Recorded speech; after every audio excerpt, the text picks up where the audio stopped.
Boa noite, a graça e a paz do Senhor. Boa noite. Paz do Senhor.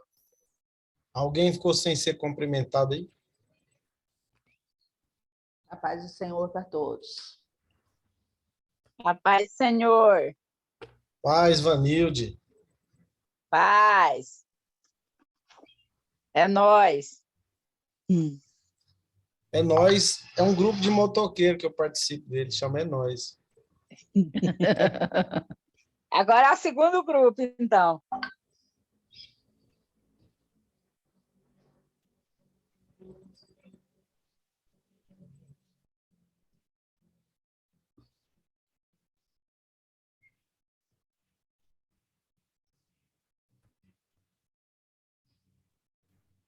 Eu gosto de moto, professor? Ah, O senhor gosta de moto? eu gosto. É uns fãs de moto que vão fazer uns corridas até naquele Gerivale de Brasília, que vai para Brasília. Quando a gente está indo, ouvindo, a gente vê aquela turma fazendo espetáculo. Não, eu não faço esse tipo de coisa. Eu gosto de viajar de moto. De vez em quando a gente sai num grupo aí e anda alguns quilômetros por aí.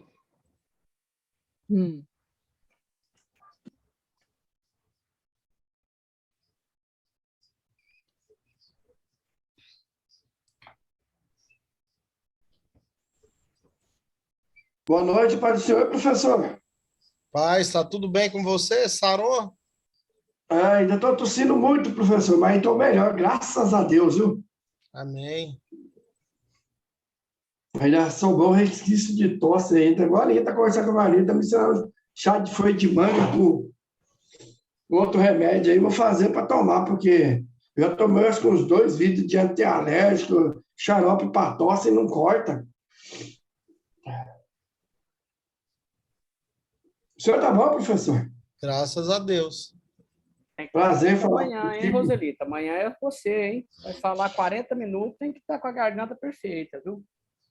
Pior, viu? Agora ainda estava dando a revisada nos meus slides aqui.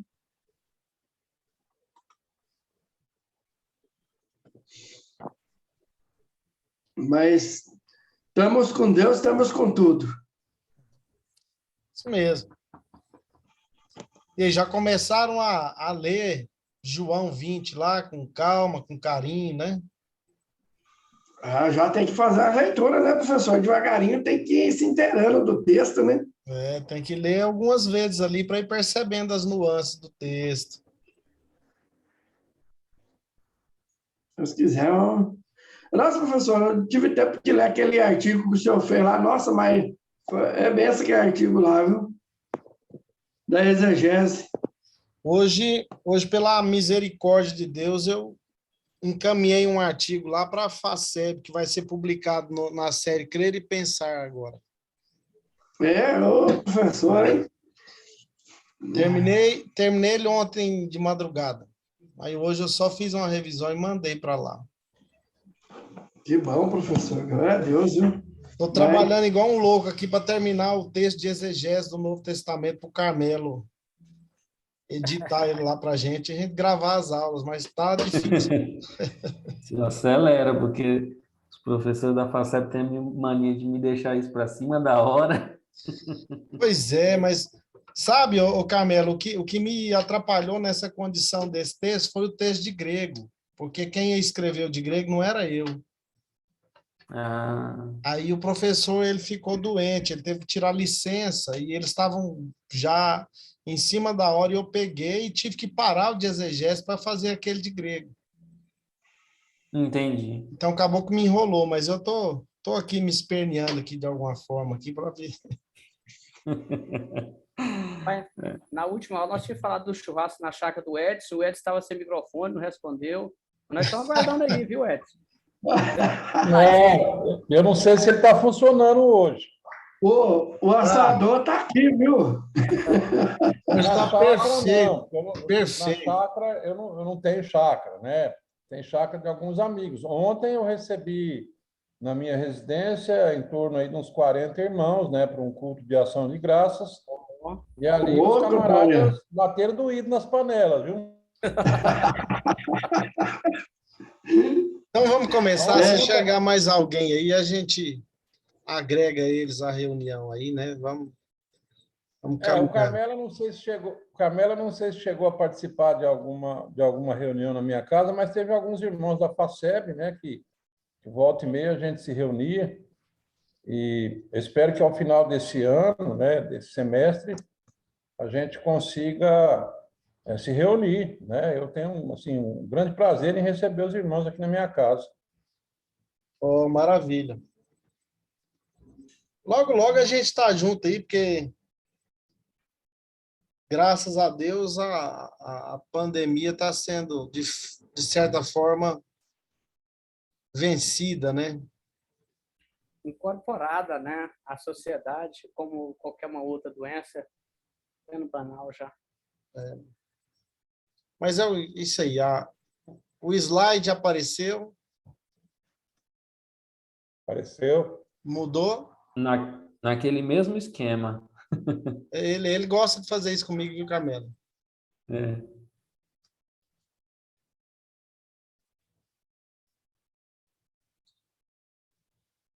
Alguém tem notícia do Rafael?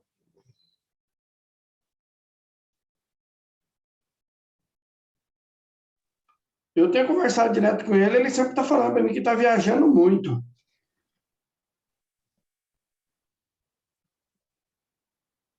Acho que ele pegou um serviço de representação, professor, e parece que fica cada dia ele está numa cidade diferente, está rodando o estado é o Brasil. Mudou?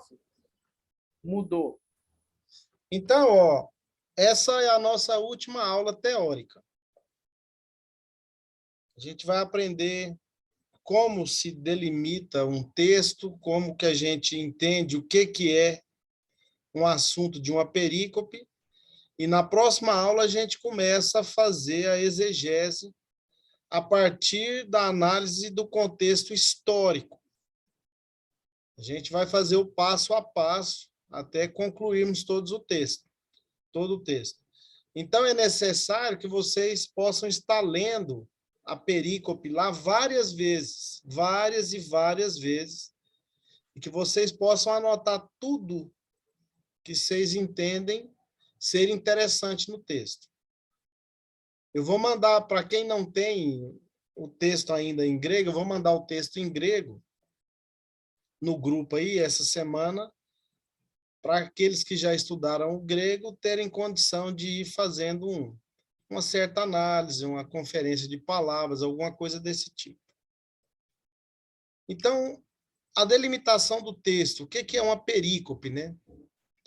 Delimitar o texto significa determinar os limites da passagem, identificando a unidade do pensamento.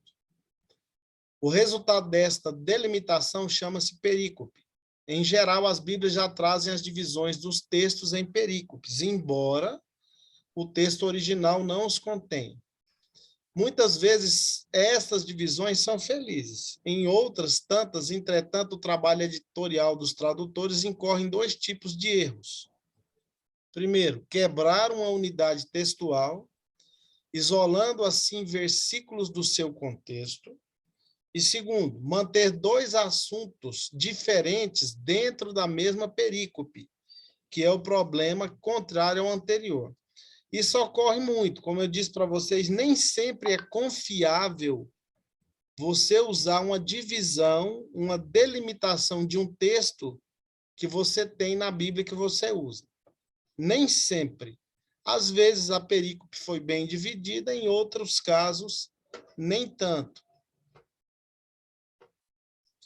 Em relação a isso, eu mencionei na aula passada que a minha geração cresceu acreditando que o amor era um dom, por causa da divisão que a revista e corrigida fazia lá no versículo 13, se não me engano, 31, né?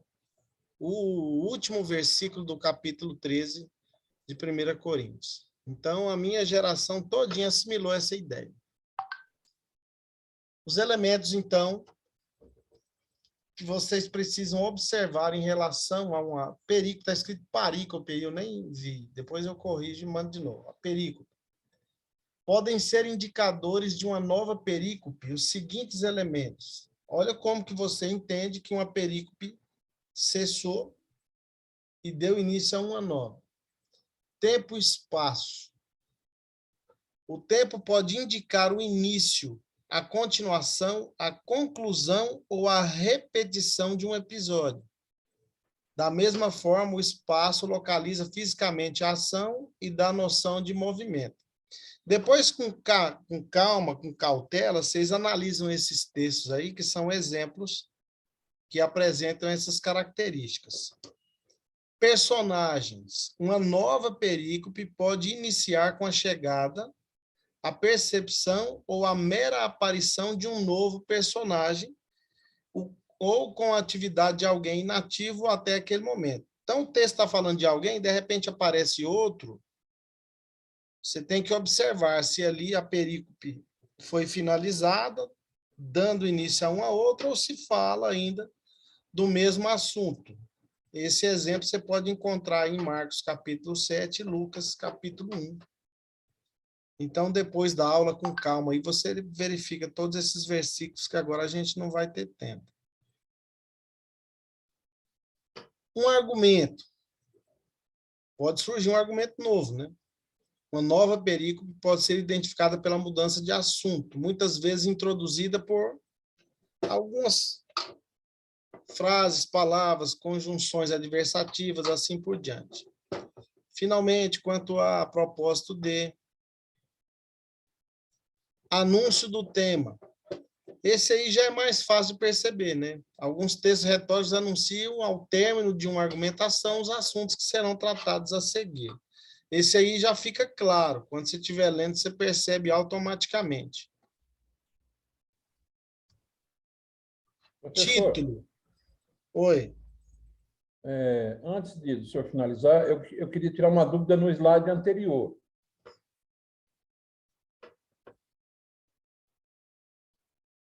Tamo aí. No caso de Marcos 7:1, né? Os fariseus e alguns mestres da lei, vindo de Jerusalém, reuniram-se a Jesus e...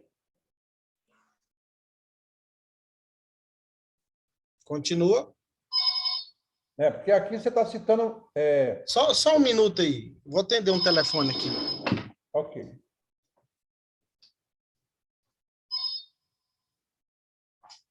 Alô? Oi. Pode tentar, foi o médico não atendeu, mas ele está aqui melhor, mas não vai. Não, foi lá amanhã todo dia não atendeu.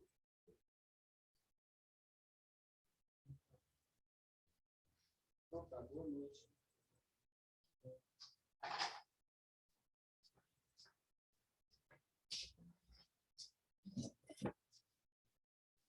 Continua, Edson, por favor. Desculpa, eu tive que sair, ele estava... Não, tranquilo. Um caso, por exemplo, aqui, na letra B, diz o seguinte, uma perícope pode iniciar, né, com a chegada, a percepção ou a mera aparição de um novo personagem ou com a atividade de alguém nativo até aquele momento. Então, talvez eu não tenha entendido bem. Tá. Lê o final do capítulo 6. Tá. Final do capítulo 6? É. Então, vamos lá, capítulo 6.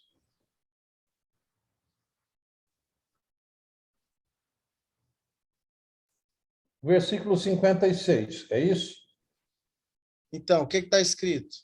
E aonde quer que ele fosse, povoado, cidades ou campos, levava os doentes para as praças. Suplicavam-lhe que pudesse pelo menos tocar na borda do seu manto, e todos os que neles tocavam eram curados. Aí o versículo 1 do capítulo 7 diz o quê?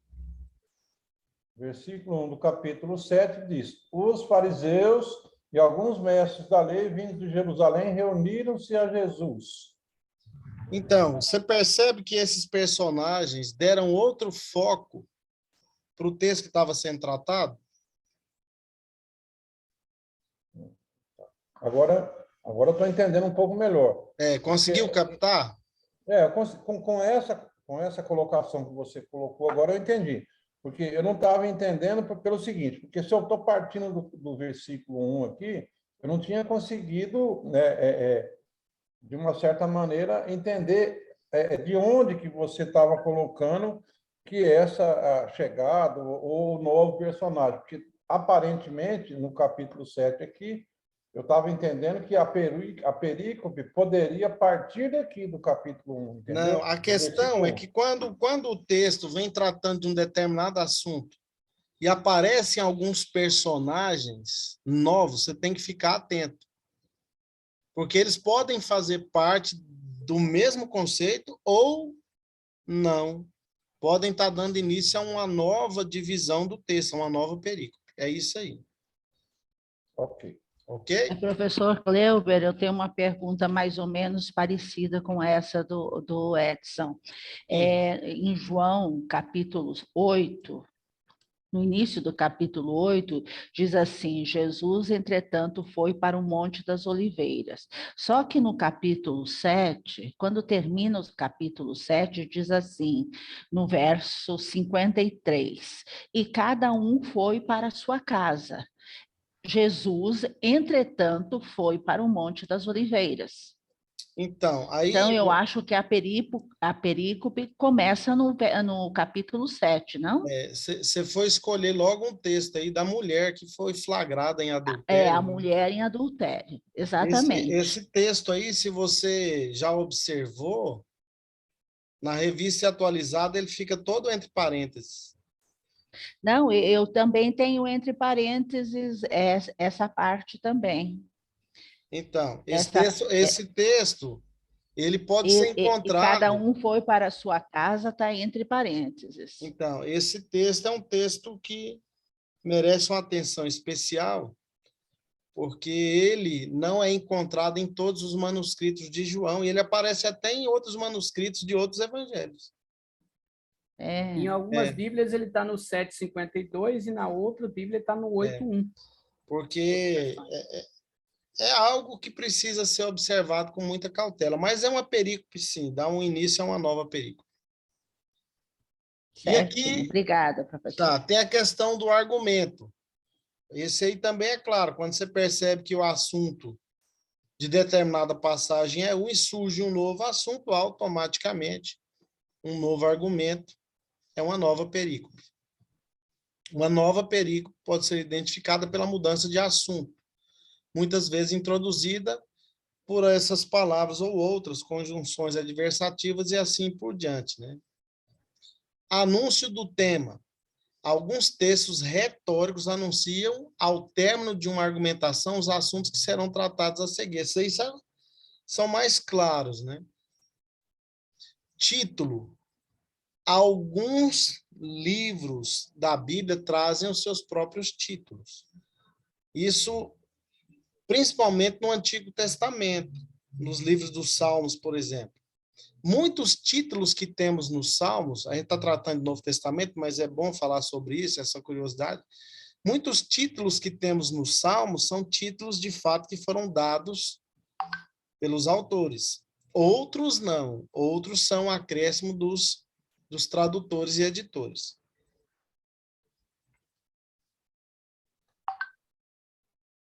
A questão de uma vocação, do vocativo, né? Ou novos destinatários. Um vocativo explica a quem tais palavras são dirigidas, que podem ser os mesmos de até então ou novos destinatários. Se muda o foco no texto e você percebe que há um novo destinatário para o texto, automaticamente é uma nova perícope, né? Introdução ao recurso. O que é isso? Quando o próprio texto introduz a fala de um novo personagem. Não é agora a chegada de um novo personagem, mas a fala de um novo personagem surge no texto. Esse aqui, para você perceber, você tem que estar bem focado na condição da sua leitura. Tem que ser uma leitura proveitosa, essa de mudança de estilo.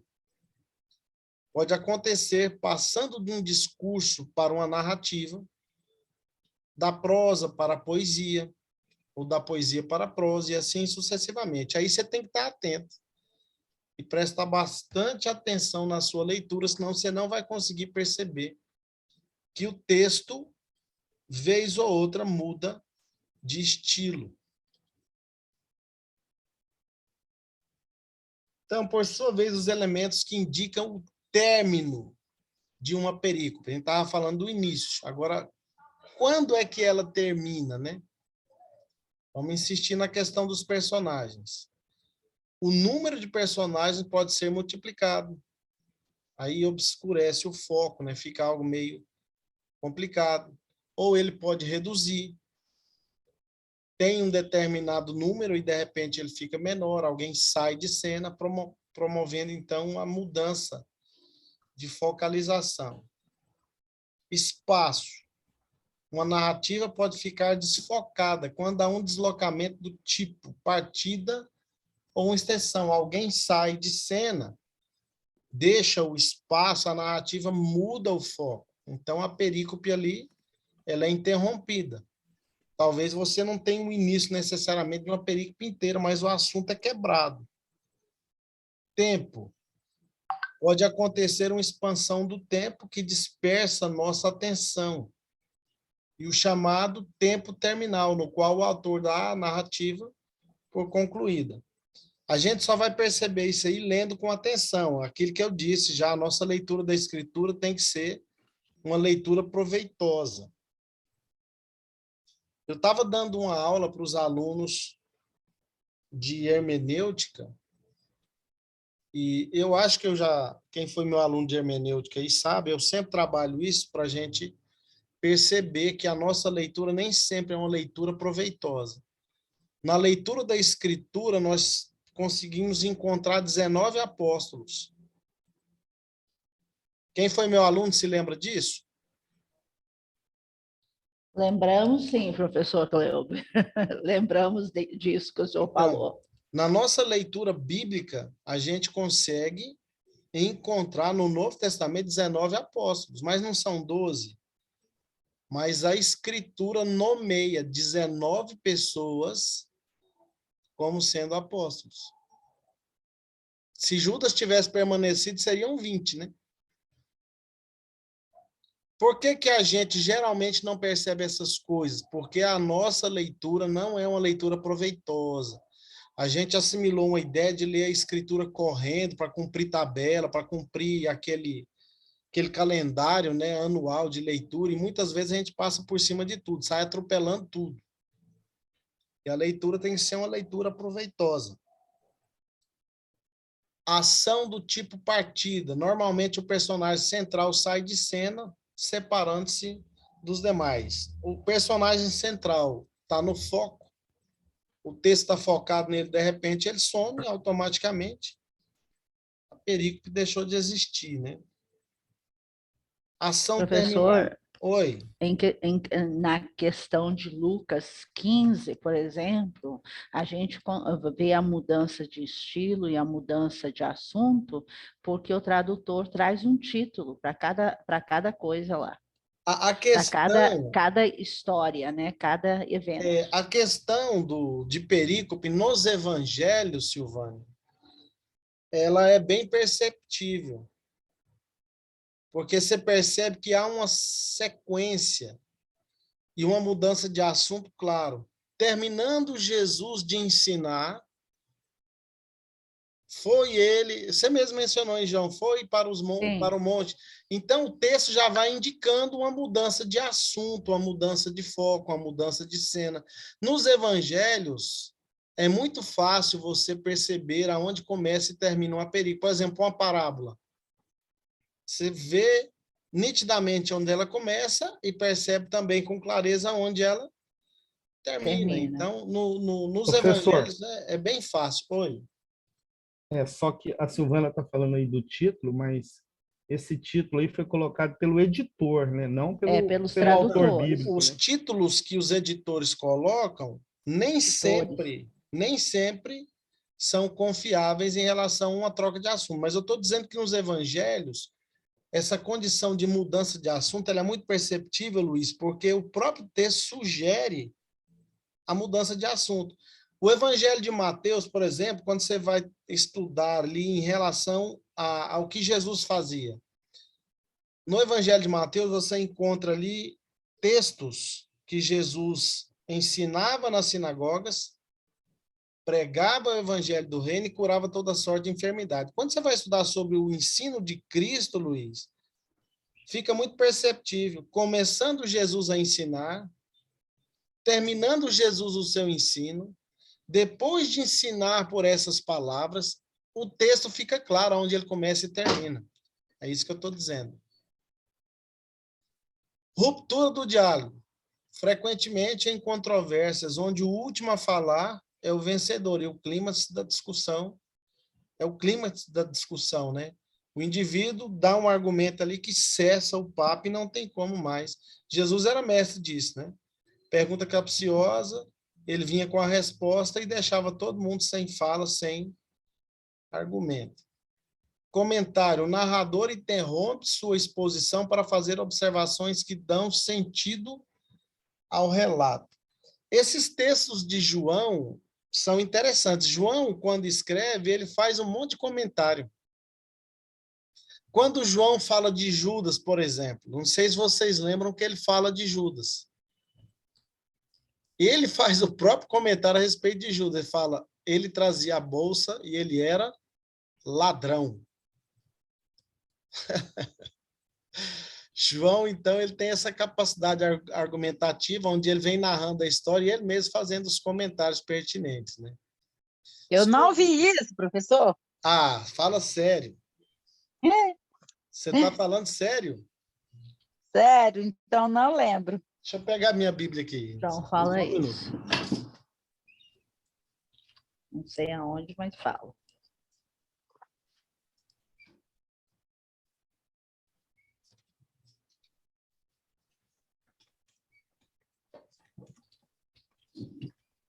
Sumário, eu já vou encontrar a passagem. O autor interrompe a narrativa para apresentar de modo resumido o que acabou de expor. Ele faz tipo um paralelo, trazendo uma explicação em relação ao que ele mesmo havia dito. Deixa eu ver se eu me lembro aqui onde está esse texto. Eu estou lendo o Evangelho de João com muita atenção, que eu estou anotando todas as vezes que Jesus disse em João, em verdade te digo. Acho que é em João 12. Aí eu estou lendo com calma. Você sabe onde está? Se tiver achado, já ajuda. João 12, 6. Ele fala isso mais de uma vez, mas leia aí o que está escrito no 6. Ele não falou isso por se interessar pelos pobres, mas porque era ladrão, sendo responsável pela bolsa de dinheiro. Então, costumava tirar o que nela era colocado. Obrigado, Edson. Parabéns. Então, Vanilde, João faz esse comentário a respeito de Judas mais de uma vez. Ele vem e faz o próprio comentário, destacando que Judas tinha essa característica. Mas isso que o senhor falou é verdade mesmo. Eu mesmo sou uma dessas pessoas que já li a Bíblia, mas assim, não atentei para esses detalhes. A gente lê mais para seguir o calendário. Então, e às vezes assim, não pega um tema para poder... Eu já contei meu testemunho de leitura para vocês.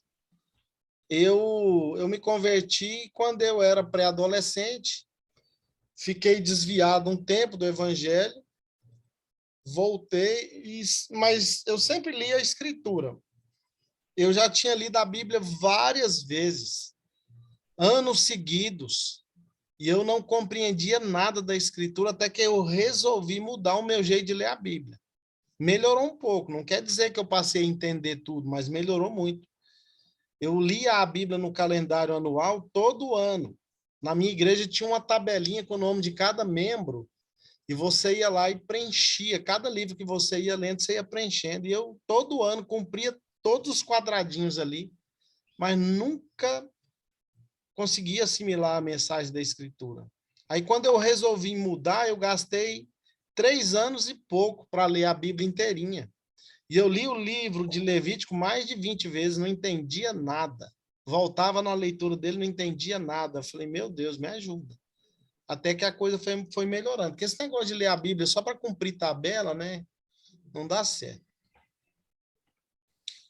Alguns dos elementos... Qual foi, professor, a técnica que o senhor usou para poder ter mais?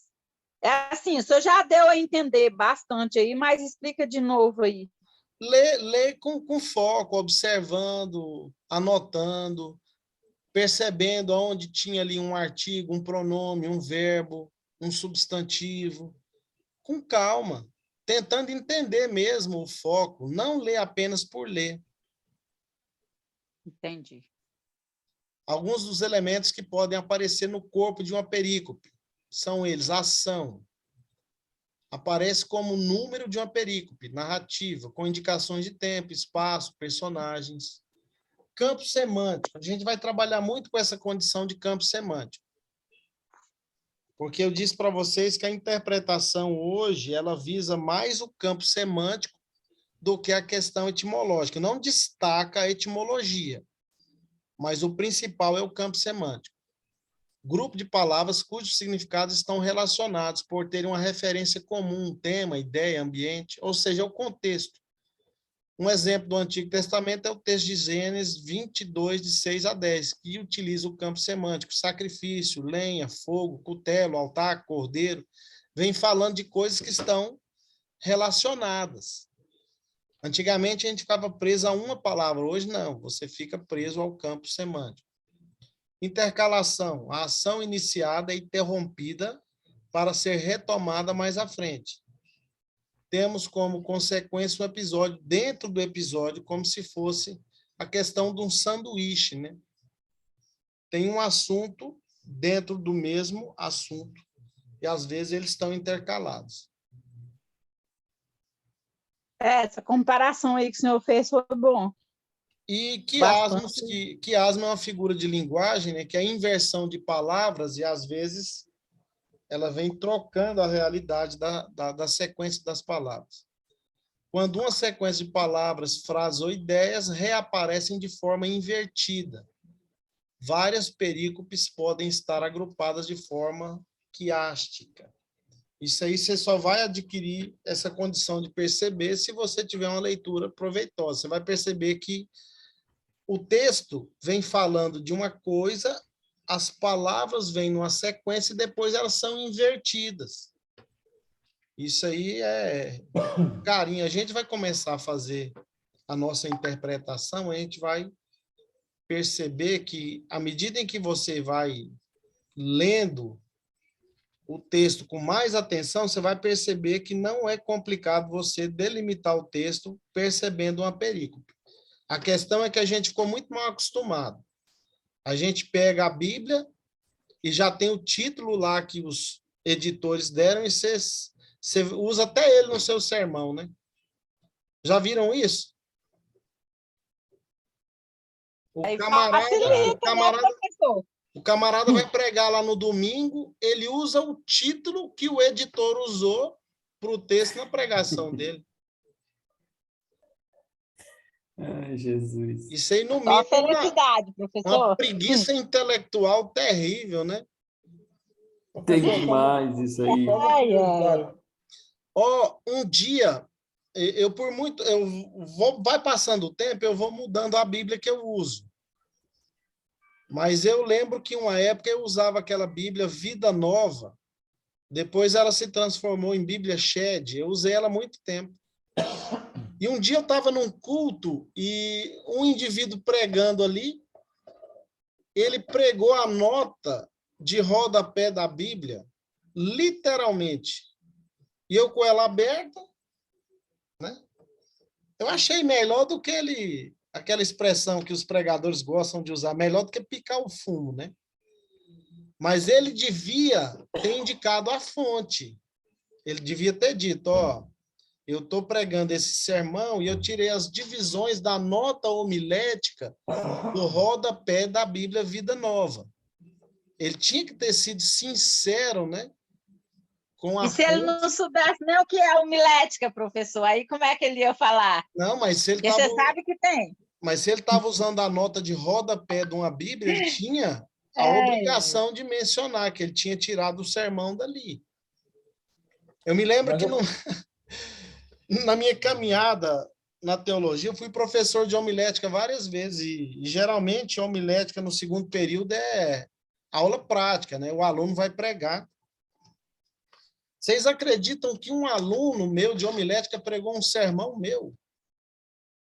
Eu acredito, porque eu já vi vários pregadores, inclusive eu vi uma que o dia que ela pregou, né, eu assim, não é que eu sou tipo Tomé, não, mas tem umas coisas que a gente percebe que é meio que genérico, né? E eu tenho por hábito de chegar em casa e fazer uma pesquisa mais aprofundada sobre algumas frases que aquela pessoa utilizou no sermão dela. E não deu outro, entendeu? Não deu outro. A pessoa ela tinha copiado um sermão da internet, né? E usou aquele sermão da internet. Como eu conhecia a pessoa, eu sabia e tinha plena convicção que ela não tinha aquela base teológica para estar fazendo aquele sermão. Então, Edson, olha só, ela copiou na internet. O meu aluno pregou para mim, no sermão de prova dele, o meu sermão. Não, mas aí esse daí também aí é audacioso demais, né? Aí, quando ele terminou, eu falei, meu jovem, eu não falei na frente dos alunos, eu falei para ele lá no particular, depois só eu e ele, falei, meu jovem, você é muito cara de pau, não? Você pregou o meu sermão? Eu falei, é claro, eu queria ver você reprovar você mesmo. Gente, que espetacular! O cara de pau, absurdamente. Ainda saiu com a resposta. Aí, para contradizer, o senhor passou ele. Eu fiz ele pregar de novo. Falei, não vale, você vai fazer um sermão seu, né? Mas essa condição aí de copiar sermão de internet, agora é pior do que um congresso que teve na Assembleia Assembleia de Deus lá do Norte, eu não lembro se foi no Pará, foi um pregador pregar o sermão do outro que estava presente. Os pregadores convidados e o nosso famoso Napoleão Falcão pregou o sermão de um pastor que estava lá. Ele tinha copiado o sermão do pastor na internet e foi repreendido pelo pastor. Falou, esse sermão aí é meu, você não mudou nem a vírgula do lugar. Pois é. Tem umas coisas que mexe com o meu intelectual, porque eu particularmente sou um camarada temente a Deus. Eu nunca tive assim nenhum desejo de agradar a plateia, mas eu sempre tive um temor muito grande da onisciência de Deus, porque eu posso até enganar a plateia. Eu posso usar uma retórica bacana, eu posso até disfarçar, mudar alguns pontos, algumas vírgulas, mas eu não estou enganando a Deus. A nossa aula, o link cai em 1 minuto. Ele está caindo, eu vou mandar outro só para a gente conversar mais uns 10 minutos, para a gente falar sobre isso aí. Vai cair agora. Voltar, eu quero fazer uma pergunta, professor. Tá, você vai fazer, e se eu tiver condição, eu vou responder. Tem também aquele famoso pregador do passado, que hoje ficou um pouco liberal, né? Um pouco ou muito liberal, o Caio Fábio. E quando ele era o pregador, que estava no auge, era o pregador mesmo, só sermão expositivo, um homem muito conceituado, um aluno que estudou comigo pregou o sermão dele, no final indicou a fonte, falou, esse sermão que eu preguei não é meu, do Caio Fábio. Eu só dei uma melhoradinha nele.